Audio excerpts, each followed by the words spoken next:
So you're an expert in real estate.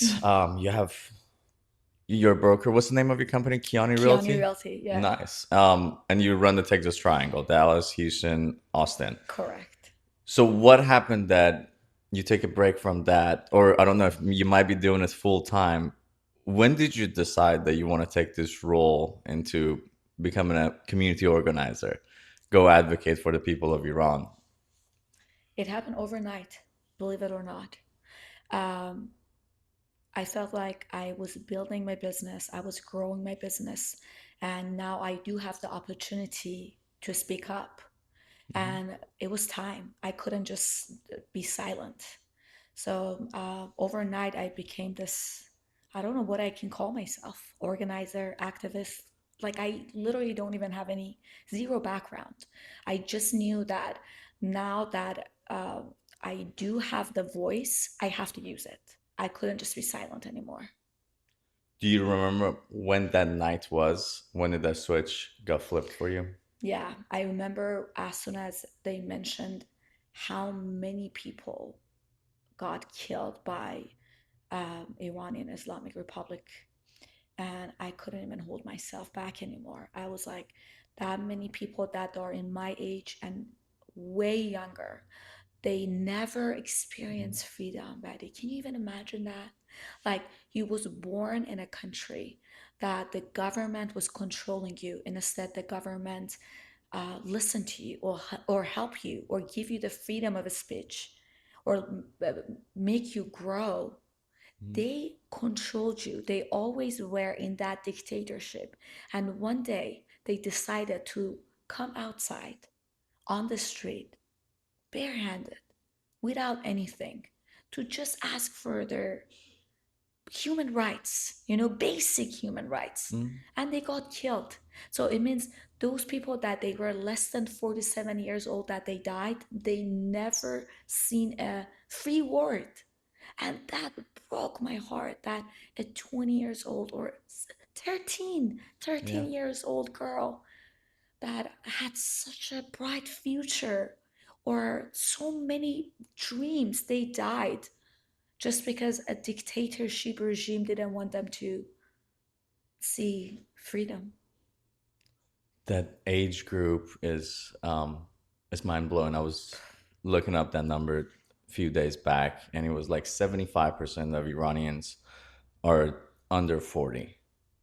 So what, three-fourths of your population has never tasted freedom to the level that we deal with it here every That's single day. that's brave. Imagine like in that age, you are full of ideas, you're full of dreams. Yeah. They just came on the street and they died. Let me ask you this. How old were you when you left Iran? 16. 16. Do you remember a lot of it? Of I don't know. Sometimes I feel like I lost so many memories because so many of them were not that good. And even though I remember my parents took me to the private school, so I don't experience the other stuff, but it still it was not that great because I as a Bahai they used to call me najis, means dirty, Hmm. and I remember that. And I was like I was like small, like 6, 7 years old. I'm like I'm not dirty. Why am I dirty? Like I couldn't even, it couldn't even make sense. Why am I dirty to them, right? And at so many levels, on so many different levels, I remember that it was injustice, and my I was under my mom's passport because I was 16. I didn't have my own passport. Hmm. My mom brought me here, and we had to leave my dad behind because Oh, wow. why you said? No, no, I said, wow. I know. So he stayed in Iran while you and your mom came to US. And my brother and my sister came Okay, a so all your year before siblings. us. So when I was 12 years old, Hmm. my sister flew here, and I went in a very bad, deep depression. And back Oh, home, we didn't know even what is depression, They felt yeah. like I'm just being sad, or Hmm. not even sad. I don't know, maybe just being I don't even know. Like now that I go back and I talk to people, I'm like, oh my God, that was such a bad depression. I didn't want to talk to anyone. Holly was my like bestie. And I was 12 years old Oh, and I lost her, you know. And when I was 13, my brother flew away from Iran. So back to back, I lost both of them. And then a couple years down the road, my mom brought me here. So I lost my dad, you know. So but you got your brother and sister I back. got my brother and my sister back. Yeah, but this is something that I feel like even talking about it and uh, letting you know what I went through. It's not fair for those people that they lost their job, Hmm. lost their life. You know, Yeah. so for me not having my brother, my sister, or that united family in a young age, Hmm. comparing what Iranian people are going through is nothing. But I'm just letting you know that I went through so much, and that's why I cannot just let it go. I want to speak up for them now. Um, because at some points, when the government was doing so many horrible things to Bahai, I felt like why people are not standing up for us, why they're not letting them know that they are humans. Hmm. Even though if they're Baha'is, if their beliefs are something that you don't believe, you don't have to do this kind of stuff to them. You don't have to take them to jail. You don't have to execute them. You don't have to make them move away from their own country, you know? And I was young, but I remember I was like, why they didn't stand up for us? And now that I have the opportunity to stand up for them, I'm just gonna full Well, force do it. that's poetic right there. Nobody stood up for you, but you have that opportunity and you're taking it. So kudos to you for that. Can you explain to our audience that don't know, first of all, what the Baha'i faith is and what a life in Iran when you practice the Baha'i faith looks like? Because a lot of Americans look at immigrants and they're like, oh, they just wanted a better life.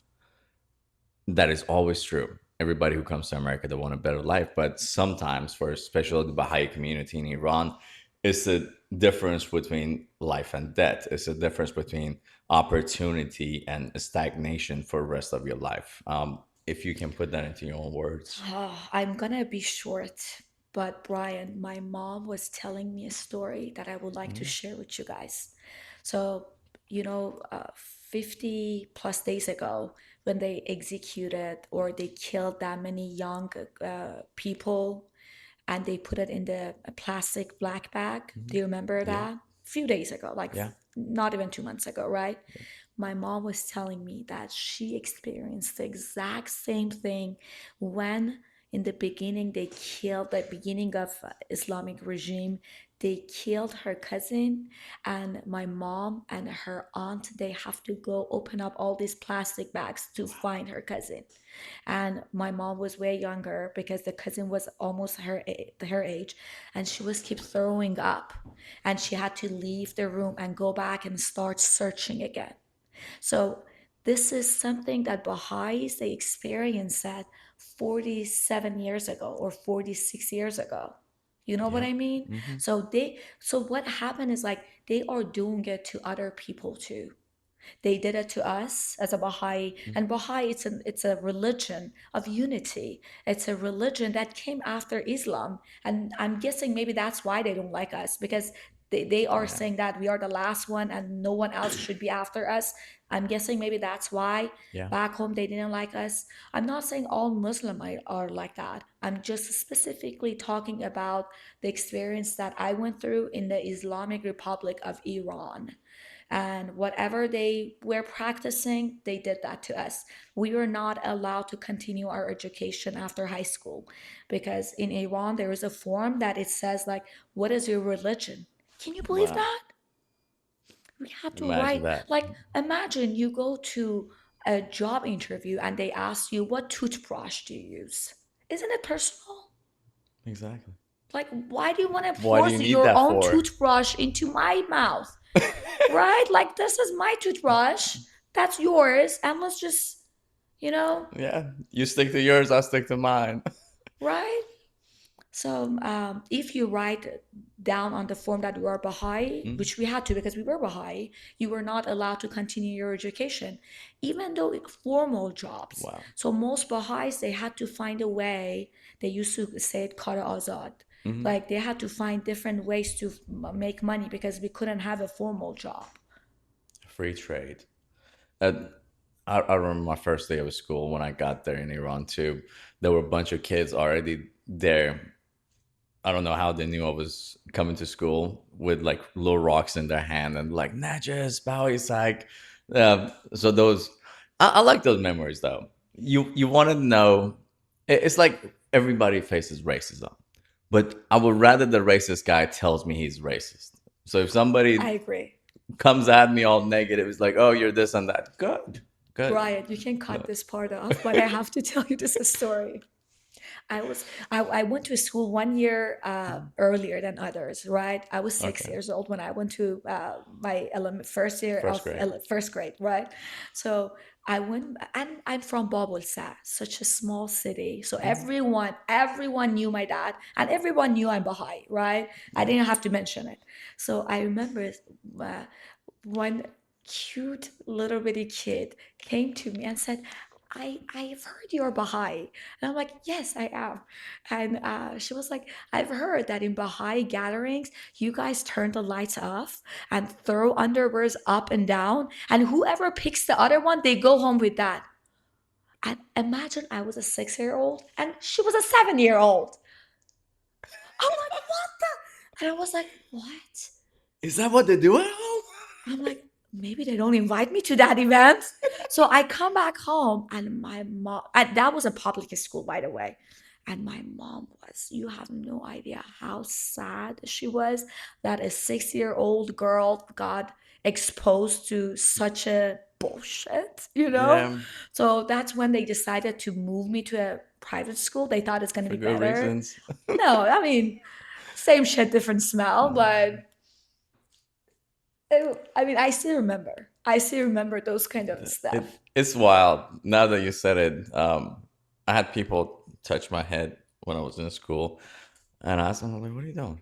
It's like, "Don't you guys have horns like Satan?" I was like, "No." And one of the kids was like, "No, y'all do. My dad said y'all have to shave it every few days so it goes down, but you can feel it." I was like, "Wow." I know, Did- crazy. Because like I think for so long this religious cleric in Iran had the, I don't know how you would call it. Anything they said was the truth. Not even their own book identified anything, but their own words did.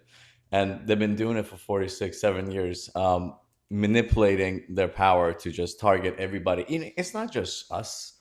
Um, well, I was born in Bahai. I don't consider myself Bahai anymore. But it wasn't just us that they were discriminating against the Sunni Muslims even.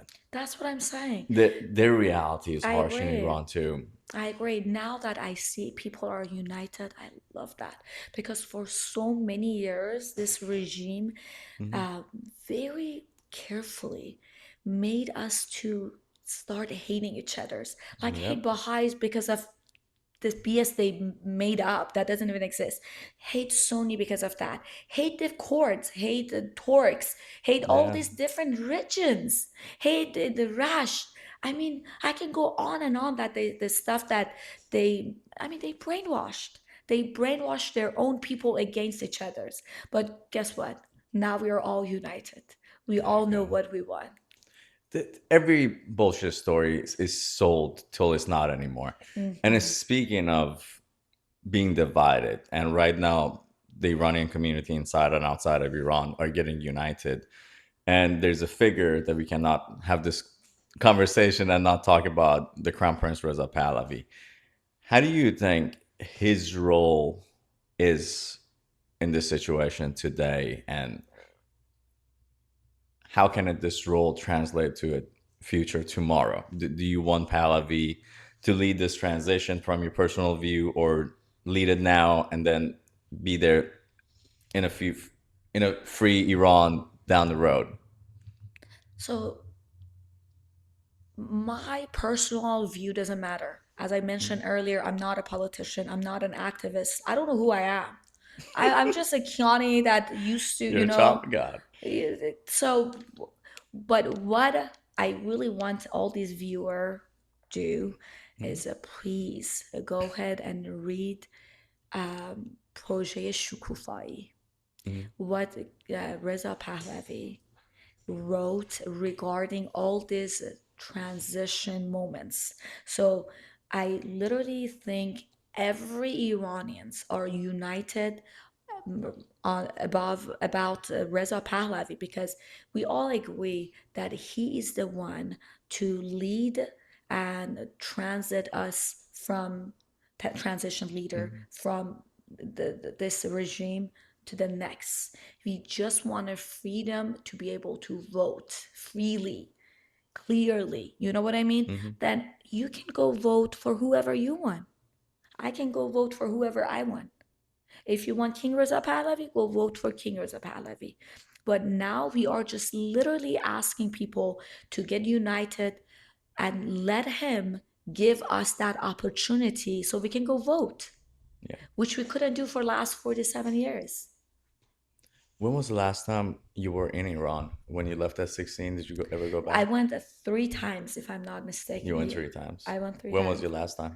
Um, 7. Yeah, I'm not good with the numbers. I guess 7 years ago. 7, 7 or 8. Things changed dramatically. We all think it goes slowly, but sometimes it changes quickly. Were you involved when Masa Amini was murdered? Yeah, Were you involved in all the protests and stuff like I that? was not an organizer, but I You were a literally can participant. tell you I did not miss any of the protest because as a woman, Mm. I feel like I had to show up. But in that Massa Amini's protest, it was all about women. And I'm one of those people that I believe that in Iran, victory in Iran, one of the victory in Iran means women shouldn't be the second class citizen, period. A young Absolutely, I agree. girl should just dream freely without any fear. That's a victory, you know? And another victory can be the government um, helping the people, serving the people, not controlling them. That's a victory. A victory is democratic country. A victory is that we can talk freely. We can speak up without getting killed, executed, jailed, or any other sort, other bullshit that they do. This is a victory for Iran. So I literally showed up to all the protests for Masa Amini. So, was that a spark in your political interest, per se? No, That didn't activate the I fire don't. that we see burning brightly today? No, I showed up, but I still don't even consider myself a activist. I feel like the real activists, they do way more than what I do. They literally Well, don't have a life.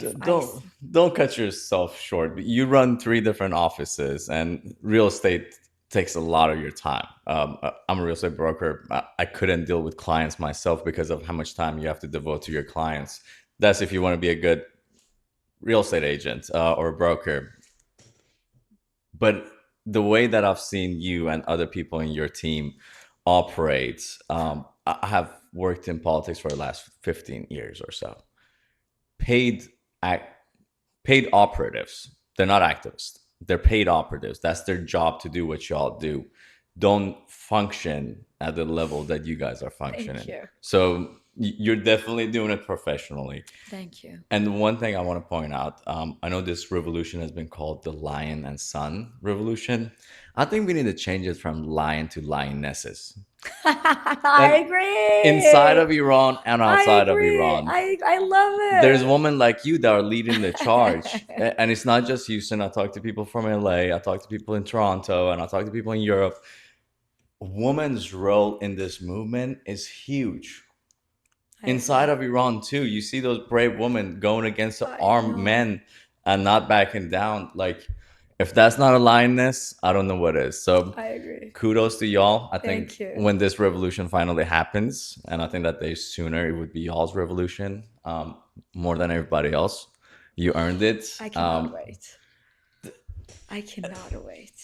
It will come. Yeah. I know we all, since day one, whenever the murders started happening, we were like, all right, we need to act now. We need to act now. We all pushed for it. President Trump took a little bit about a month, a little bit over that. Hmm. And then we all saw why we waited a month to do this. Because at this scale that America and Israel went after the Islamic Republic is something I didn't envision myself. It's brilliantly ran. We had casualties on our side, which is always unfortunate, but the precision of this military operation is beyond I belief. know. So patience is a virtue. That's what I want to say. It I might not agree. happen today, might not happen tomorrow. I think it's within Pretty reach for us. close. Pretty Yeah. close. Yeah. And that's why I believe that all the Iranians and whoever can show up to our protests, because this is the time that we want to let Israel, America, and America know that do not give up on us. This, like, you shouldn't just leave us alone now. You have to full force go get rid of all these people, and then we can bring King Reza Pahlavi for the transition time. Let me ask you this. You brought up a good point. Don't take your foot off the gas. The job is not finished. If, in your view, if we don't finish the job now, I don't even want to think about it. but that's something that I think, not that we have to think about it, because we understand the situation a lot better than people all around the globe that are not connected to Iran through their ethnicity. You can paint a better picture of allowing this regime to survive this would look like for not just Iranians, but people in the region, for us in America, for our allies. Forget about Iran, because Iran is going to be future North Korea if they stop. If they stop pushing the gas, the next thing going to happen, Iran is going to be North Korea. So what happened to North Korea? What happened to the region? And what America can do to North Korea? Same thing.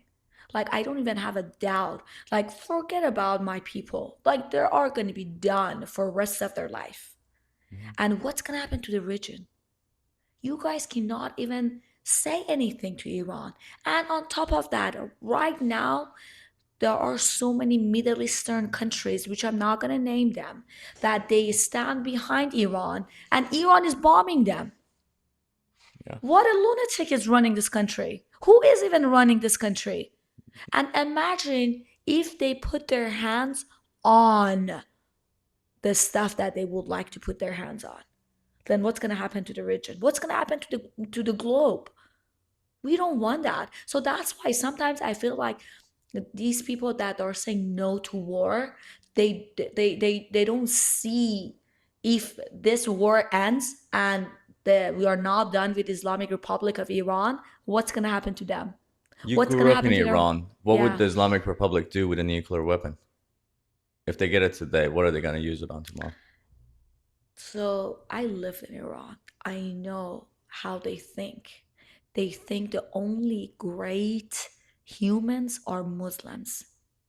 Rest of us, piece of shit. And if they, like, oh, by the way, another thing back home they could do to us, if they kill us, they could have one brick uh, in heaven. So, like, whatever good thing you do on earth, hold on, let me not That one I laugh. did not know. Yeah, yeah, So is it yeah. like a Lego building block of murders? Yes. No, no, no. If you do something good, you usually get a brick in heaven. Like, you're building a good castle for Yeah. yourself in heaven. And if you kill Baha'is, you get a really good chunk of bricks for your The whole palette delivered. yeah, probably a whole pallet. So so that's what I'm saying. If they get their hands on nuclear bombs, Christians, Zoroastrians, Jews, whatever you can think of, Baha'is, whatever you can It's think of. fair game. Fair game. This, let's not talk about that. No, no, I'm with you because when I was growing up, I remember too. Somebody I think had a car accident, killed a Bahai pedestrian on accident, or was it not an accident? And they were trying to, the family was trying to press charges so they can take him to the court, and they were like, no, No, for a Muslim to kill a Bahai, there's nothing illegal. It's like running over a dog. And I was exactly. like, I don't And know, on nine top or of ten. that, beside that he killed, he did something good for, Yeah. his And here's your future. bricks. I'm Go build a telling you. castle. Let me ask you about your political affiliations here. You're a citizen, I'm assuming, correct? Yes. Do you vote? Yes. Which party do you typically align with? So I always tell people I do not go towards any parties. I Hmm. literally always review and see which one's gonna be the best one for the country. So I voted sometimes Republican, I voted sometimes Democrat. So I'm not part of any of these parties. And to be honest with you, I vote for specific people and I'm not 100% okay with all the things that he always says. But if majority of the items that he says and that he's going to do, I agree, I'm going to go vote towards that person. And this time I voted for Trump. So this past election, and honestly, that's a very responsible way of voting. None of us should be in a cult. So if somebody's running, you should automatically and go vote for them. That's very responsible. So kudos to you for that. Thank you. So this past time, you voted for Trump. Did Last you time had too.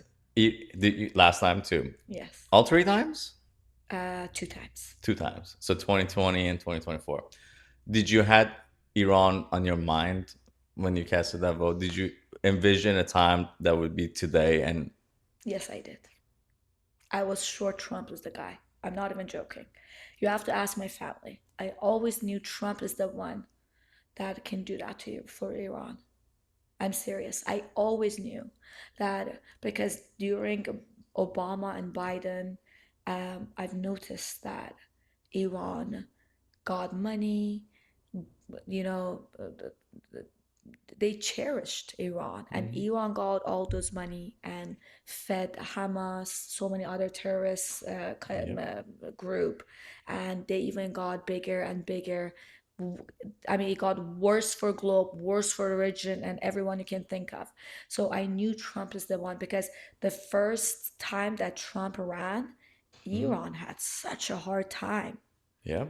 and but at that time I knew he's the guy. So Taking out Qasim Soleimani in his first I term, know. it was just beautiful. Beautiful. Do do But you let me know? tell you Yeah, something. go ahead. This is something crazy that I would like to share with you. You know, when he killed Soleimani, Mhm. we were all excited and happy. When he killed Khamenei, we were all dancing, I right? know. We came on the street. We couldn't even stop saying, "Thank you, Trump. Thank you, Trump. Thank you, Bibi," right? And then after all these excitement went away, I was at the yoga and I was doing yoga. You know how you do deep breathing and you look into yourself. I was like, what this Islamic regime did to me that I get that excited for someone's death. Damn. This is sad at the same time. See what they did to us that we get excited over someone's death. And if no that person doesn't never lived in Iran, they are gonna see us like, who are you? Like, how can you be excited about someone's death? This is sad, Brian. Think about it. This is sad. If I'm imagine if I never lived in Iran and I'm I'm I'm a white girl living in Texas. If Mhm. I see someone is dancing because someone died, who are you? Right? Unless they literally listen to every single stories that we Iranian can talk, the stuff that they made us go through, the lives that they took, the freedom, and You know, when we were talking about victory, I forget to mention this. I feel like victory of a country is a country that they do not negotiate on human rights, basic human rights. I feel like they don't, like, if I tell someone that lives here that they control me when I was a kid, what to wear. Can you imagine that? Someone tells your daughter, you are not allowed to wear this. You are not allowed to put a nail polish on. You are not allowed to show one single hair. These are basic rights. And the other thing that I would like, again, I keep going back to the woman thing because I'm a woman. I'm not trying to act feminist. I just want to let you know my point of view. As a, if I see something and I go to the court, right? And I Mhm. say, I saw that accident with my own naked eyes. They're going to be like, go bring someone else because you're half a person. How am I half a person? Why? Why am I second citizen? Second class citizen? Why? What's wrong with me? Why America gave me the opportunity to run a business here? Why America gave me the voice to speak up? Why you couldn't do it to my why I couldn't do it in my own country? And imagine what this regime did that so many talented people flew away. This is so sad. They have to go back. They all have to go Will back you go and back? rebuild. I would love to. You'll really leave America and go back to I Iran? don't I Like don't live there or go visit there? I'm not sure. Now, mind wise, I'm so deep into just getting my country back, right? Yeah. And just as I mentioned, I really want everyone to read Reza Pahlavi's Projet Mhm. Shukufai. I have to see what is the English word for it, by the That's way. if you go on Nufti's website, Yes. it's on there, and What is the you. English word for it? I have no idea. Projet. I just know it's on Yeah, Nufti. yeah, yeah. I'm gonna It's let you know. NUFDI Correct, correct. .org, I believe. So I feel like they know exactly what are they planning.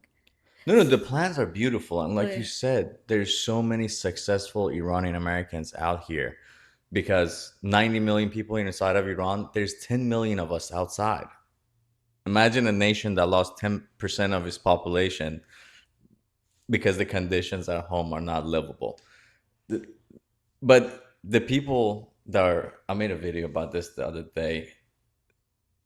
The the are you sure CEO about of the Uber, number? what? The 10 million? I thought it Te- should be more. It's probably more. It's probably more. Because like even when I was looking up to see how many Iranians live in Houston, it was like, oh, 40 to 60,000. The numbers are 70,000. 70,000. Yeah. And that's this 70,000 is people like me and you that were Yeah, born. yeah. Like the second generation did not They even don't count count. in that 70,000. Exactly. And it's been 47 years. How many people had kids and Exactly. grandkids that have to be counted and stuff? My estimation is like, I think 150 to 200. Probably. Um, but there's like CEO CEO of of Google. Uber, Uber. the high ranking executives at Google. Like, there are people that got with the crown prince to put that package together for the Mm-hmm. first 100 days, for the first 200 days. Mm-hmm. And like if you go look at it, everything is It's divided up amazing. in such a detail that they really thought about it and they put the team together. And you know the Iranian people better than I do that 2 days ago, the crown prince put a judicial team together with the Yes. judges, and there's a lady in there that I'm not familiar with, but everybody's sending her videos to me that like, hey, she criticized the crown prince here, the old Mohammad Reza Shah's regime there. So like, Shirin Dr. Shirin Ebadi. yeah, yeah, and yet she's one of the people on the panel. So like, Imagine how good he is. It shows how amazing he is. If he sees a good thing in you, he's going to give mhm. you the opportunity. And that's what I've And he been. cares only about Iran. He doesn't care. what she said, when she said it, how she said it. If he believes it's Mhm. going to be good for Iran, he's going to give you the opportunity. That's a sign of a good leader. Exactly. To all the people that are out there that is still on the fence about his leadership skills, what do you have to tell them? If they are still on the board, I don't know what to tell you. Seriously. I mean, who else can do that? Like, who are we? Why are we talking about this? Because we want to be voice of all those Iranian in Iran that they don't have a voice, right? Yeah, They are chanting his name on the street. They like, as soon as he announced that these days you guys need to be out, they were out and they were chanting his name. Who are we? We exactly. are we are just the speaker saying what they said to the world. We don't have a say so. I'm old enough to remember the Green Movement, 2009. And there was a protest here in Houston when me and my brother went to. We carried the Lion and Sun flag, and people chased Give us you the out. They were like, "No, don't bring that here. Screw the Pahlavis. The whole dynasty is trash." And then that same time, he went on word that green bracelet for them. exactly. I was like, "Damn!" That's a Like right leader. at that point, I was just a kid, so I was like, "Why would you pick their side when they're acting like this way toward you?" I But you know. look at it in long term. How long has it been? 18 years. Probably. It took 18 years, but finally people are seeing I know. the reality of the situation. So Exactly. that's glass half full. And on the woman aspect of things, you guys are leading this revolution inside and outside of Iran.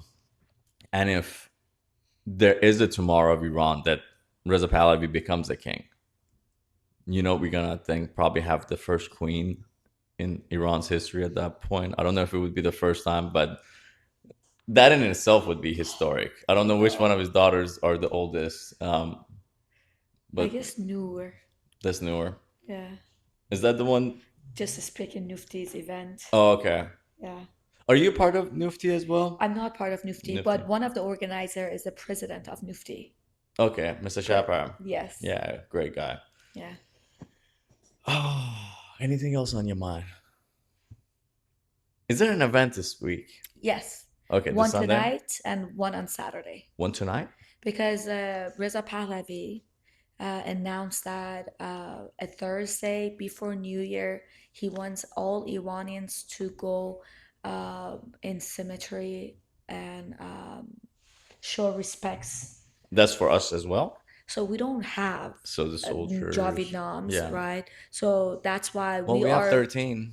I know. The American soldiers. I know. So actually, we are going to bring the soldiers out too. Nice. So we are just going to have their pictures on tonight and on Saturday. And Beautiful. of course, there are Javid Nams as well. Yeah, we Awesome. had such a good Well, ceremony if for you want them. to share that real quick with our audience, for the weekend one, because this Sure. is probably going out tomorrow. Yes. So Saturday at 1 o'clock in front of the water wall, Galleria area. Please show up. We are gonna bring all the pictures, flags. Just show up. Awesome. And I want to add something else. If you're in Texas, you need a home. You do commercial? I do commercial too. Okay. If you need a shopping center, a hotel, or a house, Anything. this is your lady. And tell the audience how they can find you, your website, your phone number, Sure. Snapchat. I don't know. No, no All the accounts you have. Snapchat. So my name is Kiani. My phone number is 832-276-9935. Our website is kianirealty.com and our Instagram is Kiani Realty. It's easy to find us. Well, Kiani, thank you for giving me your time. And Thank you. we will definitely have you back when this is all said and done for a celebrational episode. My God. At that moment, I might not be able to sit. It's Like okay. I'm gonna be just jumping There's up gonna and be a lot more down. people here. We get multiple cameras to cover I the know, I angles. know, I Well, know. thank you so much Thank for you your so time. much, I Aziza, appreciate you. for God bless you for all that you do. God bless America. God bless America.